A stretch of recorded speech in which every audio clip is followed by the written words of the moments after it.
I know it might come as a shock, but I love Undertale and Deltarune, almost as much as I love Pokémon. So I thought to myself, wouldn't it be great if there was a full-fledged Pokémon fan game with Undertale and Deltarune characters as the Pokémon? I got so invested in this idea that I ended up creating a whole Pokédex for this hypothetical fan game. And just for the sake of it, let's throw in Undertale Yellow as well. Oh, and just as a heads up, this script is going to be repetitive. Look, I don't have 129 different ways to introduce each character, so just ignore how boring the script is. Anyways, let's begin with the starters. And these were quite difficult to think of since nothing really made sense to be a 3-stage evolutionary line. So for this video, I had to improvise and make evolutions that at least made some sense. First, we have Sweet Corn, a grass type with the ability Overgrow and the hidden ability Harvest. I also went ahead and gave each character base stats, which I was originally going to read out, but after doing some quick math, I realized I could save about 19 minutes of your time if I didn't do that. Anyway, evolving from Sweet Corn, we have Vegetoid, a grass type with the ability Overgrow and the hidden ability Harvest.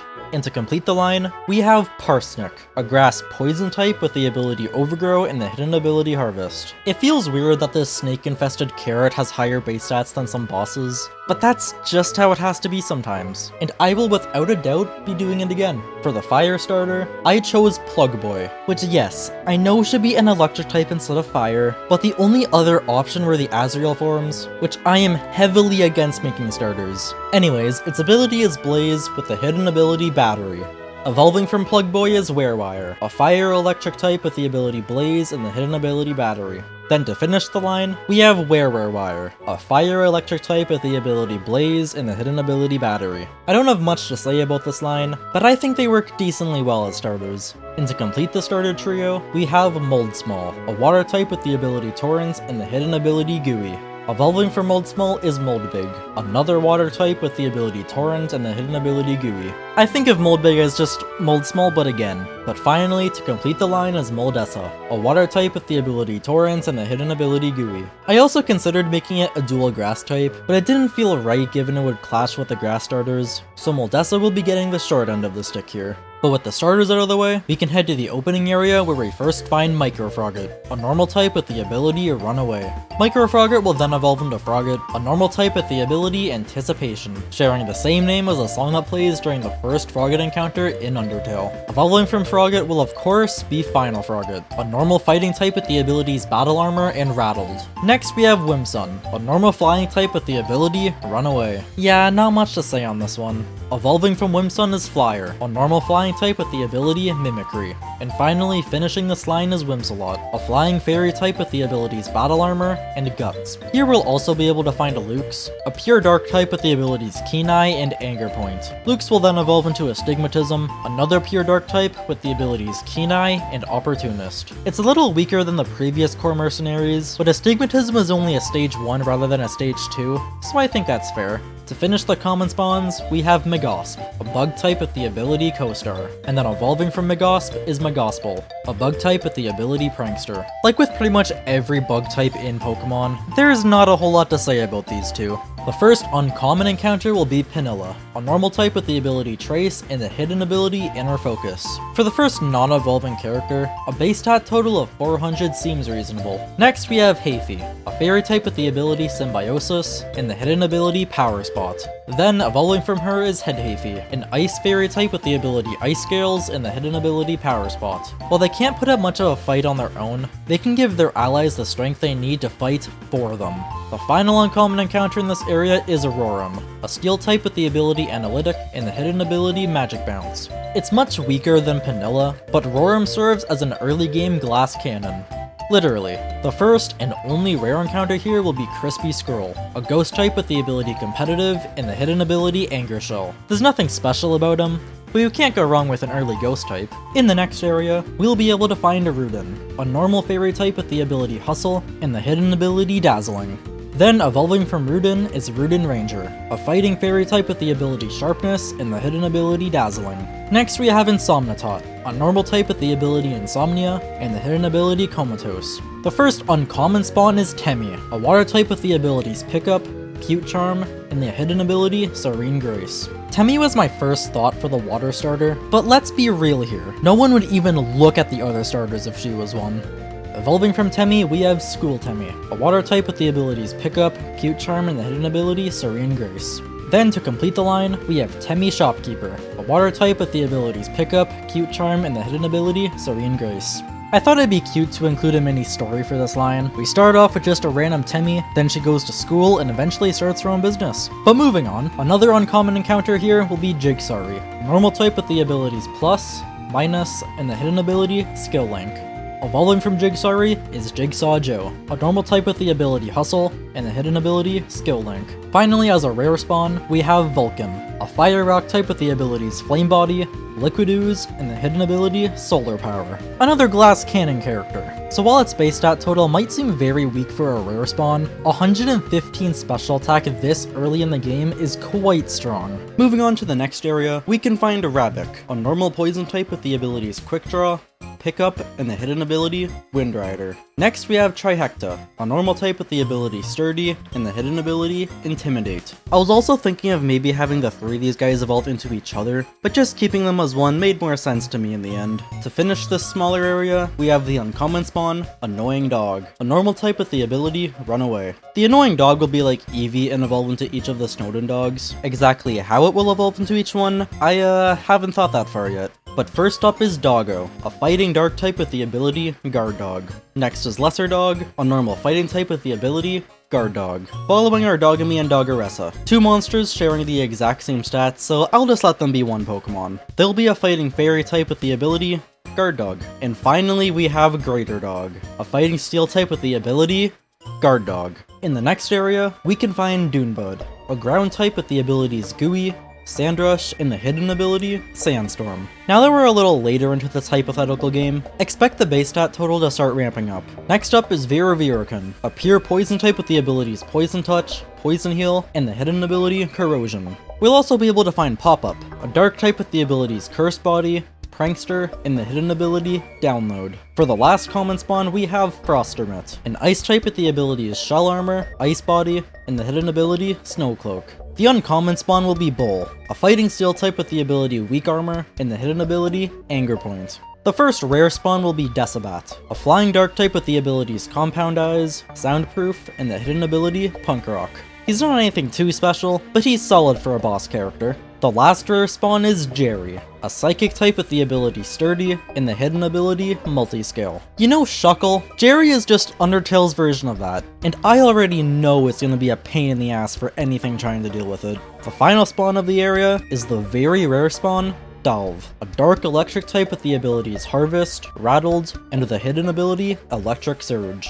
Over in the next area, we'll find a Monster Kid, a normal type with the abilities Klutz, Stall, and the hidden ability Guts. Then, evolving from Monster Kid is Monster Teen, a normal type with the abilities Klutz, Stall, and the hidden ability Guts. This line is incredibly weak for where you find it, but I wanted to shape the encounters for how I picture each area to be, and let those encounters tell their own stories. I don't want to go too much into detail on this, because I don't plan on making this video 2 hours long, but see if you can guess what I was picturing in my head while making these Pokemon. Next on the list, we have Aaron, a fighting water type with the ability Stamina, and the hidden ability Huge Power. He might seem weak at first, but with his hidden ability, his base stats rise to 480, which still isn't super strong, but just look at his attack stat, and you'll see just how terrifying it would be to fight against him. Following Aaron is Washua, a pure water type with the abilities Rain Dish, Screen Cleaner, and the hidden ability Pastel Veil. Next is Task, a normal electric type with the abilities Ball Fetch, Fur Coat, and the hidden ability Cute Charm. I was debating keeping it as a pure normal type, but we have far too many of those already, and I didn't want half of this Pokedex being boring.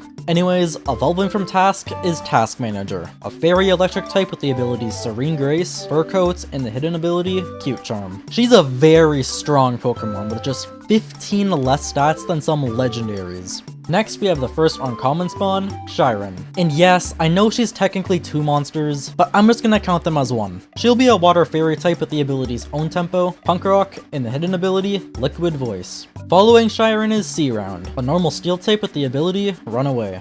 But then, evolving from C-Round is K-Round, a normal steel type with the abilities Multiscale and Sturdy. The final uncommon spawn is Clover, a normal dark type with the abilities Competitive, Runaway, and the hidden ability Serene Grace. I know we have a lot of characters with the ability Run Away, but look, I spent hours making this script, only to completely delete it and restart not once, but twice, because it wasn't something I was truly happy with. So just give me a break, will you? The first of 3 rare spawns will be Napsterbluke, a ghost type with the ability Magic Guard, and the hidden ability Moody. Next is Mad Dummy, a ghost type with the ability Levitate, and the hidden ability Berserk.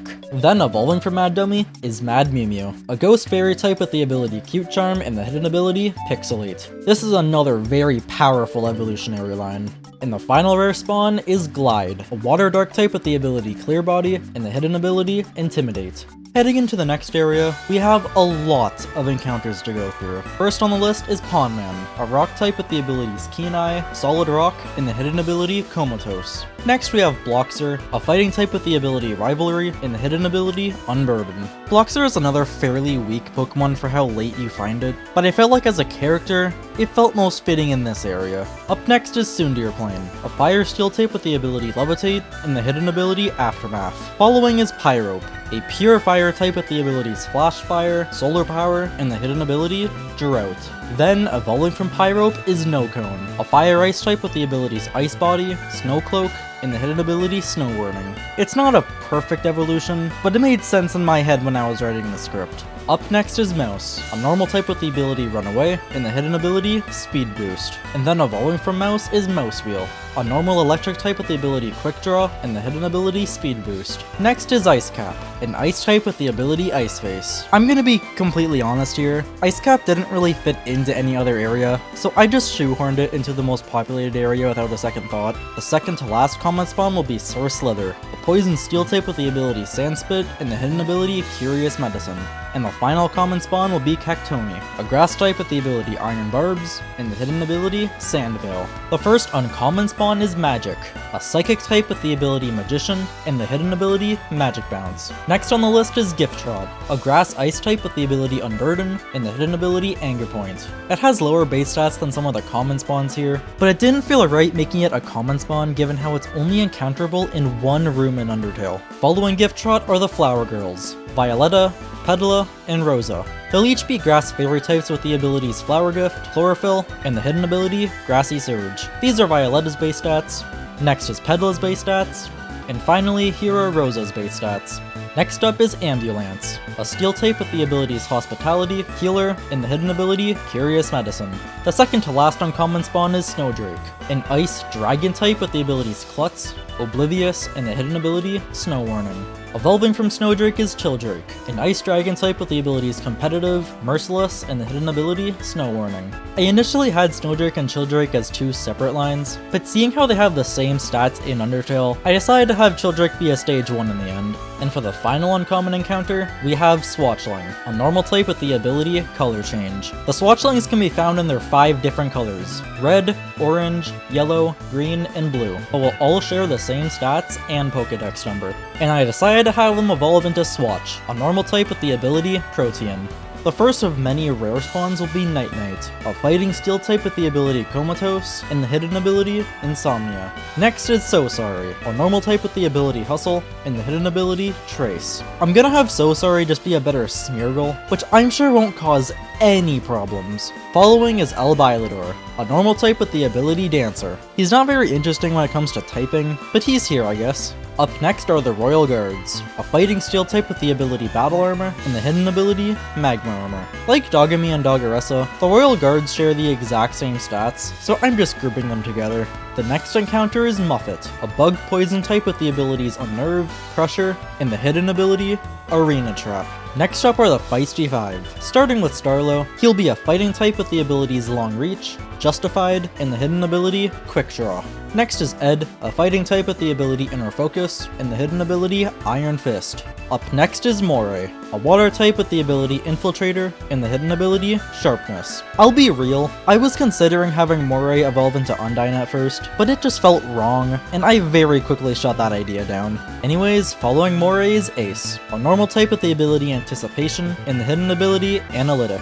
Lastly, there's Mooch, a dark type with the ability Prankster, and the hidden ability Pickpocket. The final rare encounter are the Sweet Cap and Cakes, an electric steel type with the ability Punk Rock, and the hidden ability Dancer. This was another Trihecta situation where I was thinking of having them evolve into each other, but obviously I didn't follow through. And now we have a few very rare encounters to go through. First up is Mettaton, a ghost steel type with the ability Bulletproof.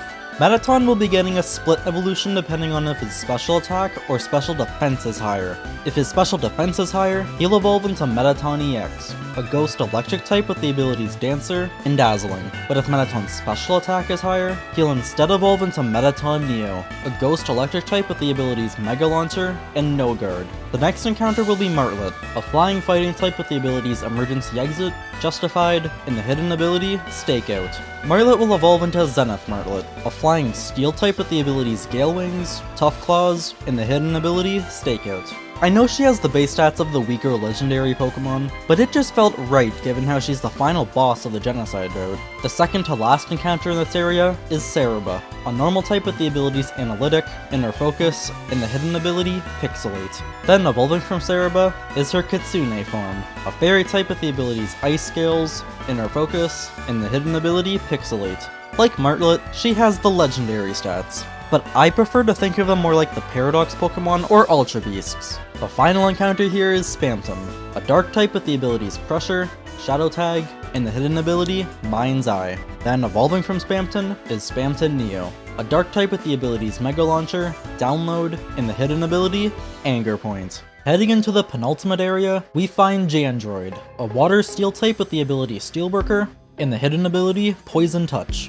Following Jandroid is Goosick, a normal steel type with the ability Steelworker, and the hidden ability Punk Rock. Up next is Televis, another enemy that's technically two enemies, but I'll count them as one. They'll be an electric steel type with the ability Steelworker, and the hidden ability Receiver. And for the final common spawn, we have Sawsborg, a fire steel type with the ability Steelworker, and the hidden ability Steam Engine. The first uncommon spawn is Memory Head, a ghost type with the ability Curse Body, and the hidden ability Wandering Spirit. Next we have Endogeny, a ghost type with the ability Curse Body, and the hidden ability Wandering Spirit. Following Endogeny is Lemonbread, a ghost type with the ability Curse Body, and the hidden ability Wandering Spirit. Up next is Snowdrake's mom, a ghost type with the ability Cursed Body and the hidden ability Wandering Spirit. Since she can actually be killed in Undertale unlike the other amalgamates, her HP style will be different from them. But the final uncommon encounter will be Reaper Bird, a ghost type with the ability Cursed Body and the hidden ability Wandering Spirit. The first rare spawn will be Gardener, a grass steel type with the ability Steelworker and the hidden ability Cotton Down. The second and last rare spawn is Axis, an electric steel type with the ability Steelworker and the hidden ability Steely Spirit. And to finish off the area, we have the very rare spawn, Flowey, a grass type with the ability Forewarn and the hidden ability Neutralizing Gas. I wanted to reference his ability to save and load, so allowing him to turn off every ability with Neutralizing Gas felt perfect to me. Evolving from Flowey is Meta Flowey, a grass dark type with the ability Forewarn and the hidden ability Neutralizing Gas. And to complete the line, we have Omega Flowey, a grass dark type with the ability Forewarn and the hidden ability Neutralizing Gas. And with 600 base stats, Flowey is this hypothetical game's pseudo-legendary. Now heading into the final area, we have several legendaries to go over. But to start off is the non-legendary Thrash Machine, who, similar to Swatchling, comes in 4 different forms based on its head components, with all of them sharing the same Pokédex number. First is the Laser form, an electric steel type with the ability Electromorphosis, and the hidden ability Electric Surge. Next is the Sword form, a fighting steel type with the ability Defiant, and the hidden ability Sharpness. Following is the Flame form, a fire steel type with the ability Flash Fire, and the hidden ability Drought. And finally, there's the Duck form, a water steel type with the ability Water Compaction, and the hidden ability Drizzle. The first legendary is Lancer, a dark type with the ability Inner Focus, and the hidden ability Weak Armor.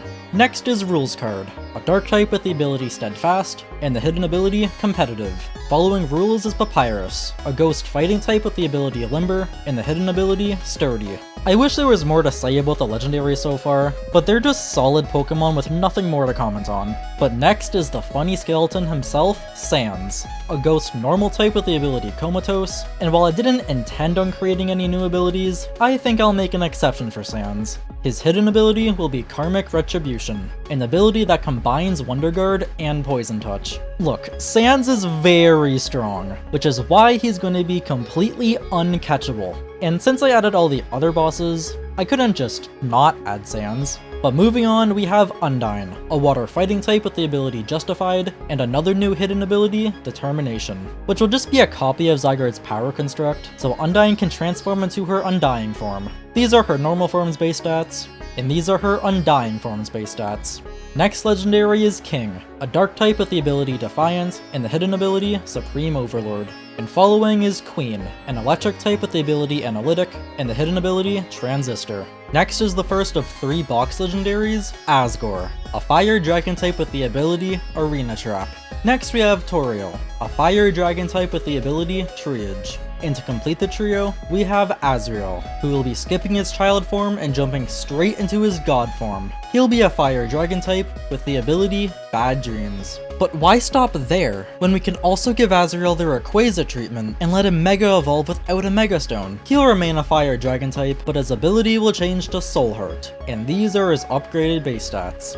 And for the first of 2 mythical Pokemon, we have Jevil, a dark type with the ability Moody. I also considered multi-type, but decided to go with Moody for the randomness. And for the final Pokemon, we have Ralsei, a psychic fairy type with the ability Friend Guard. I also wanted to give him Fluffy, but Mythicals only have 1 ability, and I think Friend Guard's the better of the 2. And that concludes the Pokédex. With 129 different species, you could very well make a full Pokemon fan game, and that number will keep getting higher when the next chapters of Deltarune release. I know I skipped some characters like the Lightners and Frisk, but it felt wrong to make them Pokemon. And while it's weird that you could potentially find multiples of the boss characters, I just thought I'd add them in anyway, just to fill up the Pokédex a little while we wait for the next chapters of Deltarune. And when that happens, I'll probably end up redoing this whole script again.